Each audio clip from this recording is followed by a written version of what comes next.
Oh, oh, oh. Tell me why I should believe you. First, be quiet. Be quiet. You were not locked out. Locked out. No, I'm weren't. When he gave me, if you show the video, I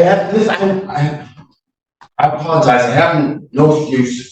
You know what? I am not going to sit here and try to overtalk you because if you keep interrupting me, you're going to be going with my bailiff. You want to know what? You keep it up. What did I tell you? You think I'm kidding? Do you think I'm kidding? Well, it sounds like this court case is quite the spectacle. It's always interesting to see how people handle legal situations, especially when they seem to be digging themselves into a deeper hole. It takes a certain kind of approach to navigate the legal system, and it sounds like this individual might be having some trouble with that. It'll be interesting to see how Judge Simpson handles it. Go ahead. What do you want to say? Last time I was here, Your Honor, I was scared, and I lied to you. Okay. I wasn't honest. I went through this with Mr. McLaughlin, and I didn't when they wouldn't let me into my place. So I took the money. Both sets of money? Huh? Both sets? I took the money because I had no place to go. And I didn't know what to do. And I had medications and I was out on the street, I have no family and friends. And he kept pressuring me to move out so that someone else would move in. And he kept sending me emails and texts that my security deposit was going down. I really didn't know what to do. And being not able to get back to my place where my stuff is, I was scared. I truly was. And I didn't want to admit that I was afraid or nothing like that. You know, I thought it might make me seem like I'm weak or something like that. I found out that it makes me seem like I'm weak by not being honest. And I apologize. Please forgive me. So you voluntarily surrendered the apartment? No, I didn't surrender the apartment. No, I couldn't get back in. They had already locked the doors. I couldn't get in. They're standing there. I couldn't get in. So what are you claiming you lied about? I accepted the $400. Which $400? There's only one. Well, no. My understanding is there's two $400. That's what they're trying to say. Okay, so which $400 did you lie about? A video that they have showing him giving me $400. This video from Mr. McLaughlin's agent. Yeah, you took that $400. Yeah. It came down the bottom of the stairs and they gave it to me. Okay. I didn't want it, but. Well, hold on a second. Hold on, Mr. Daniels. So you took that $400, and that was the $400 where you agreed to surrender the unit. No, I didn't agree to surrender anything. Then why were you getting the $400? He told me, the gentleman said, Daryl, listen, you might as well, have a place to stay in. And I agreed with him, the gentleman won't have me one. And I'm like, I'm not signing anything. That's wrong. He's like, yeah. He said, I don't so I was right. Daniels? Yes, sir. There's this meeting that takes place. Yes, sir. You're given $400. Yes, sir. Why did they give you the $400 if it wasn't to relinquish possession of it? I wasn't relinquishing possession. Okay. I never agreed to it. Okay. All right. Then why did you take the $400? I didn't know what to do. I had no place to go. What do you mean you didn't know what to do? I had no place to go. And I don't want to stay on the streets. Mr. Daniel. Yes, sir. What you're saying, it doesn't make any sense. So, you need to start telling the truth. I took it because I didn't have no place to go. I didn't have no money to get food to eat. I had medications that I had to have. And Mr. Daniel, you had a place. They said, so here's what you told me. The door was locked. I was locked out. I didn't have the keys to the place. The locks were changed. I had no way of getting in. And if you show the video properly, even the front door was boarded shut. It was X across with wood. I couldn't get in. The locks were changing all that. I come around to the back, and there they are standing at the back door. And I'm like, listen, let me in. And they're like, no. And it's like, I panicked, I was scared, and it's like, no excuse. I do a lot of mental illnesses, mental things, and I thought that they were all coming at me anyway. They had broken into my home while staying there, and the tenants that stayed there, I told Mr. McLaughlin, he's like, so what you want me to do? And I was afraid, honestly. But I was afraid that I was afraid that I would react in a way that I was supposed to. I didn't know what to do, honestly. I didn't. Truthfully, I didn't know what to do. And not thinking properly and thinking that I would be smarter than them, accepting it and still coming to report against them for what they've done. That's what I thought. I didn't truly. At the time, everything was happening. I was panicking and didn't want to go through it. Didn't want to go on the streets. Didn't know what's happening. And they offered money, and I said, okay. I thought I was being smart. I apologize. Wow, it sounds like a really intense and frustrating situation in the courtroom. When someone behaves like that, it can be really hard to follow what they're saying, and it can make the whole process feel chaotic. It's understandable that Judge Simpson would seem disengaged, because it's difficult to stay focused when there is so much confusion. Hopefully the proceedings can get back on track. I didn't know what I was doing. I was very scared. I was trying to be able to come here and tell what they were doing to me that was wrong. Because I was already locked out. The locks were already changed. I was fine. I did. I apologize. Mr. Daniels, what do you want me to do now that it's been determined, well, you've admitted that you've lied? I was already, as I stated, the locks had already been changed. I was locked out. I wanted to be treated fairly, done right. But I conducted myself like they did. Well, that's interesting. You want to be treated fairly because I treated myself like I did. Well, quite frankly, this isn't about you because you came here on the date the hearing was set. Mr. McLaughlin was not here. You told me they had locked you out, yes. That you could not get back in your yes. premises, yes, and all of that, right? Yes. That basically he had resorted to self-help. Yes. What that led the court to do was to then set, but now I understand why Mr. McLaughlin wasn't here because you had surrendered the apartment. No, the doors were already locked. The locks were already changed. The locks were already changed. So then I show cause Mr. McLaughlin to come in. He files an answer. He files a response. Yeah. We are back here. You go and get legal services. Yes. Mr. Henry appears. Yes. And at that hearing, you continued to maintain that you were locked out. Yes. Yes. And specifically told me that you didn't take the $400. I lied. I know. We get that you lied. But that you didn't take the $400, that they locked you out, that then there wasn't this period in time afterwards. Yes.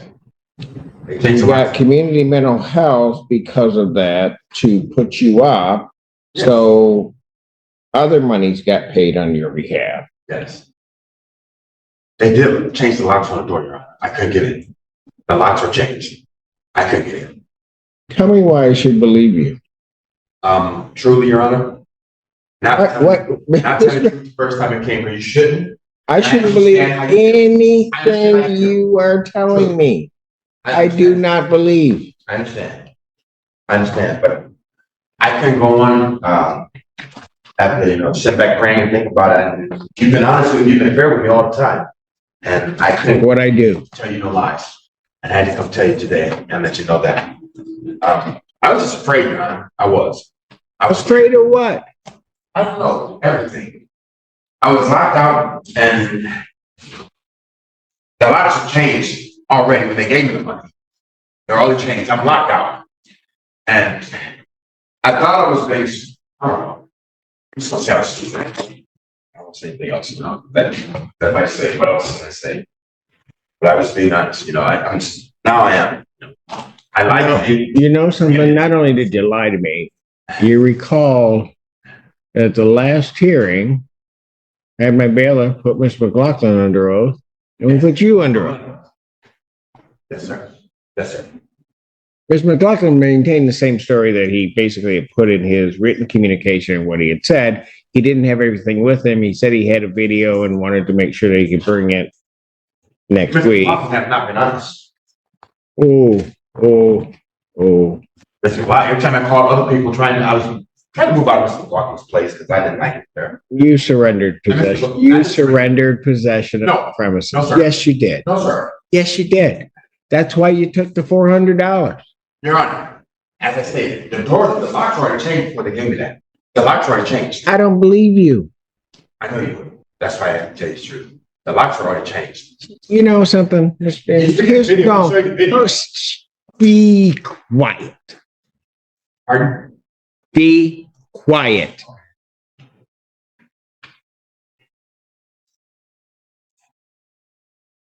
You lied to this court when you came here, caused me to file an order to show cause, got Mr. McLaughlin in. Mr. McLaughlin had to file an answer to it, find all of that information, do all of that. You go to legal services, they in good faith, Mr. Henry decides to represent you because you're saying that you've been locked out of the premises. We get here, for the second time that you've been here, Mr. McLaughlin was only here the one time, but we all get here, put you under oath, you give me your story, the story you give me, you lied. Now, in that same time, you are also lying to Community Mental Health, who is paying to put you up as though you had been locked out. You were not locked out. Locked out. No, I'm Warner. When he gave me, if you show the video, I go up the stairs. I'm beating on the door to get in. And I said to the gentleman, now they give me $400. The locks are already changed. If that were the truth, yeah, then why wouldn't you have told me that you got the $400? Wow, that sounds like a pretty intense courtroom situation. It's always fascinating to see how people react under pressure, especially when they feel they're in a tight spot. And it sounds like this defendant is going through a lot of different emotions right now, trying to navigate the situation with whatever tactics he can come up with. It must be quite a spectacle to witness, especially with the lawyer withdrawing and the defendant's unusual behavior. I'm just saying that I took it, because I had no place to go. Why would you? I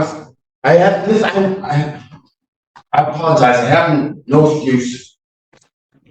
I have no excuse. Your story just keeps changing. Your story keeps changing. I was hungry when I was here, and I had medication stuff that I didn't have, and I had no place to go. I had a family friends. That's what I was saying. I had no place to go.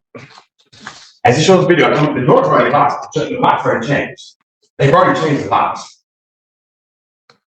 The locks already changed. And that gentleman come down and give me $400.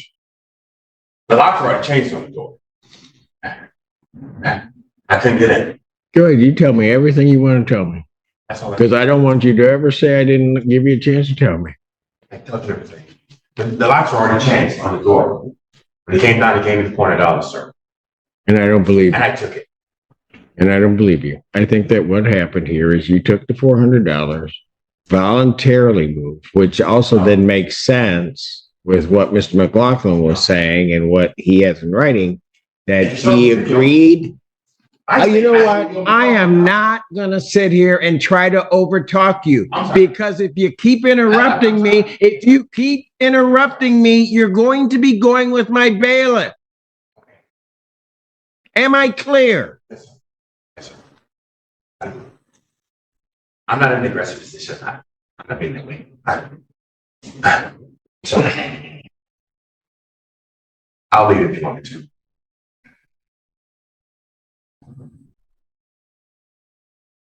Sorry.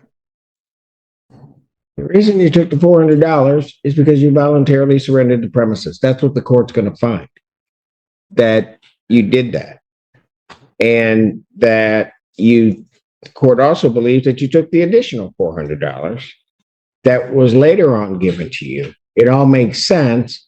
That's why Mr. McLaughlin said, I will keep, and it's in writing in a text that he would allow your property to stay there for a month. And then he gave you more money. And you're just taking money and then coming to court, causing everybody all kinds of problems. I'm not doing. Oh, no, you don't even have any idea. I took once. Sorry. You keep interrupting me, so I'm done. I didn't mean to apologize. I find that there was no lockout. I also find that he voluntarily surrendered the premises. Mr. Henry, I know this is embarrassing for you because you came here representing your client, believing that all of this had happened. I find you and have found you always to be an honorable attorney and always put good faith arguments. And you properly did the right thing once you determined your client was an absolute liar. And that is you filed your motion to withdraw. So prior to entering what I'm entering, I'm going to grant your motion to withdraw, find that it's surrendered. This case is dismissed, but you are entitled to possession of the premises. Oh, yeah. It's yours. He gave it up. You want to know what? You keep it up. What did I tell you? You think I'm kidding? Do you think I'm kidding? Then I'd suggest what you do is you turn around and you walk out and don't say another word to me, because if you say another word to me, you're going to go with Officer Mahoney. Have a great day. It sounds like the person describing the court case found the whole situation quite absurd. They're highlighting how the tenants' repeated arguments undermined their case and ultimately led to the landlord being able to move forward. The commentator is clearly humored by the tenants' repetitive behavior and is pointing out the irony of the situation.